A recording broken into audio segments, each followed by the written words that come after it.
Nobody wants to admit that they don't like their child. I mean, it's your kid, you love them. And I did love Graham, but he was hard. He was very, very hard. We met at church doing some ministry together. We were a little bit older when we got married, so we talked about having children quickly.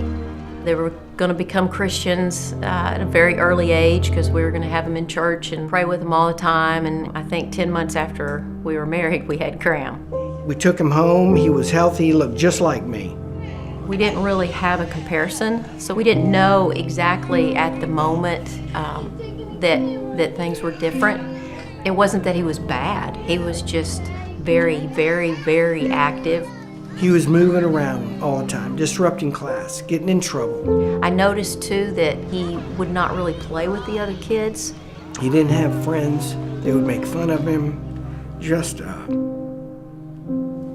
was like he was haunted.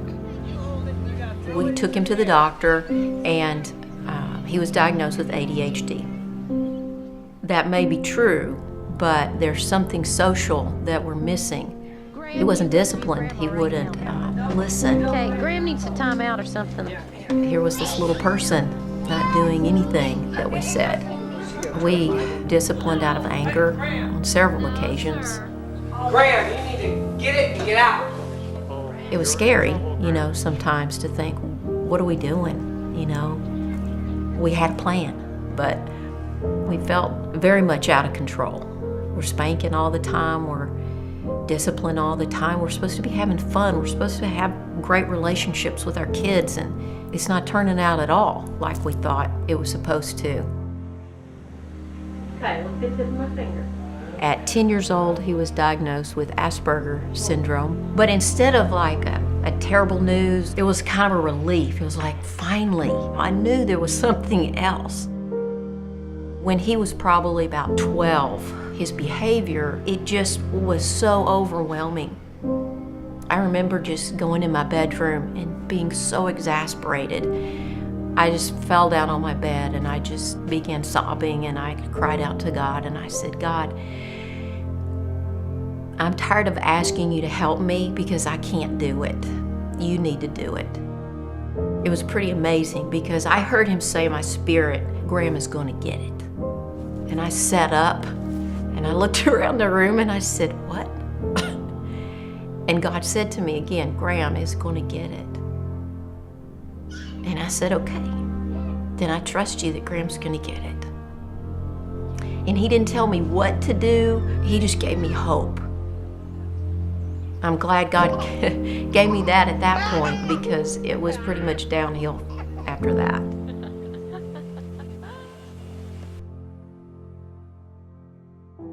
Around 13, Graham began using marijuana. He began the ritual of cutting himself to relieve anxiety. He would start fires in our house and we wouldn't know it. And then it was at that point that he and his dad got in a fight.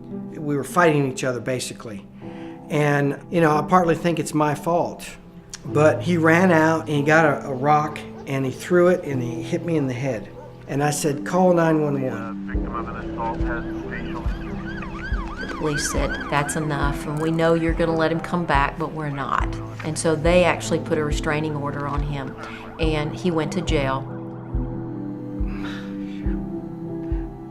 I want to have a friendship with him. As a dad, I'm the guy that's over the family, and that's what God anticipated it to be. But I still need to be friends and love. Shortly thereafter, he had some kind of emotional breakdown. He broke into a home and he got in trouble with a very strict county in Texas. For 2 years, they had him bouncing back and forth from the mental hospital to jail and back and forth. He did try to commit suicide several times. He cut himself several times.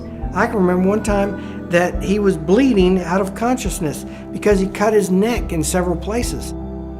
Every night I would wake up and I found myself just talking to God and telling him all the things I was scared about. They were not trusting prayers. They turned into worry sessions. I wanted Graham to have peace and have joy. And then I thought, well, peace and joy is Jesus. That's a person. So I began to just pray, God, please let Graham experience you. That's really what he needs. He doesn't need mama to come and rescue him or daddy to come and flip a bill and get him out of a jam.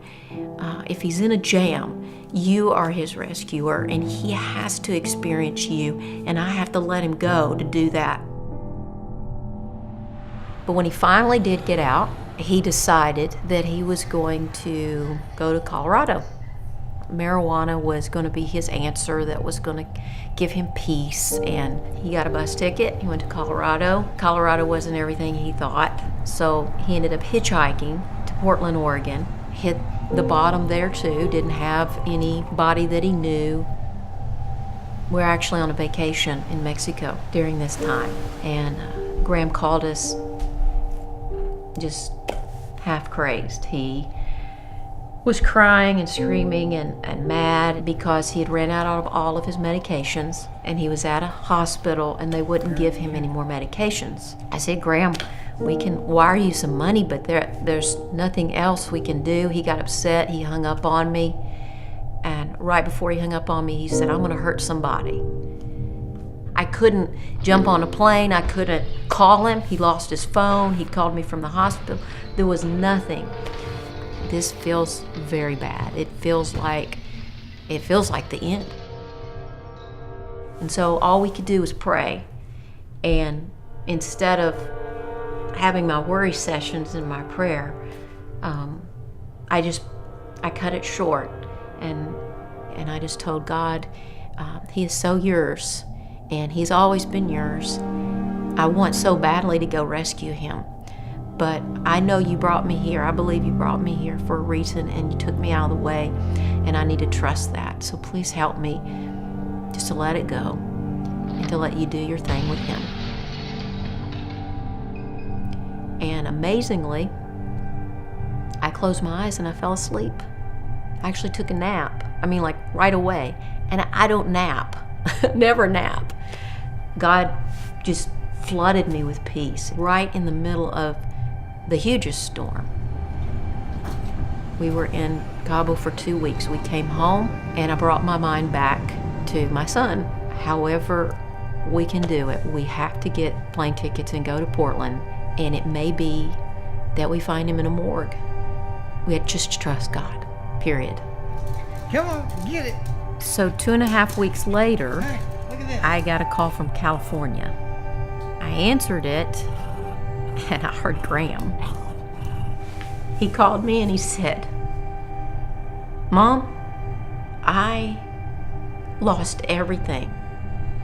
Someone stole my backpack, and I was just on the street. And I couldn't call you. I didn't have any money. I didn't have my ID. I didn't have anything.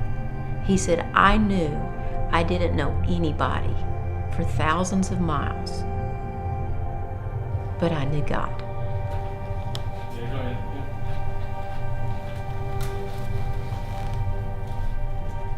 I was in Sacramento. I had just hopped a freight train down with a bunch of people from Portland. And I had this vision. Some of it might have been a dream, but I saw hell. And it wasn't just this place where people were eternally tortured. It was this place where people chose to do things their own way and to live without God because they didn't want to be with their Creator, so they didn't get to live with Him ever. And everyone there wanted a relationship with this Creator now.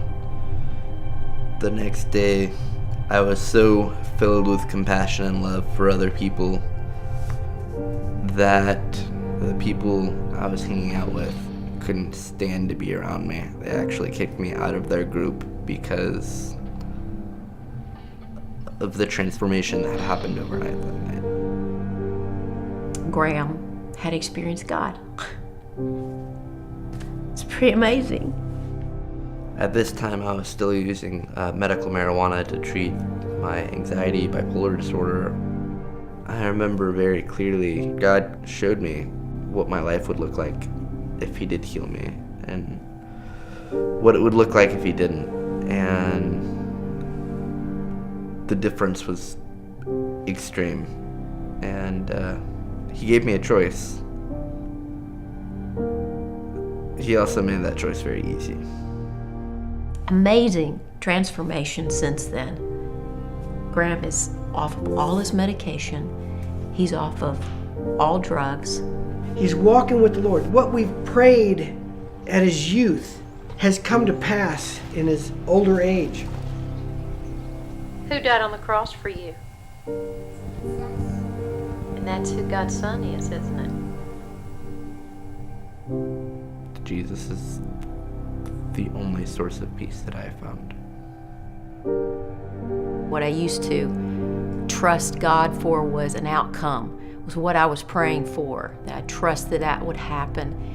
And now it's not about the outcome, but it's about trusting God for trusting God. He knew how far to go with Graham. He knew when and how and where Graham was going to respond. And he did it. And I'm very, very grateful.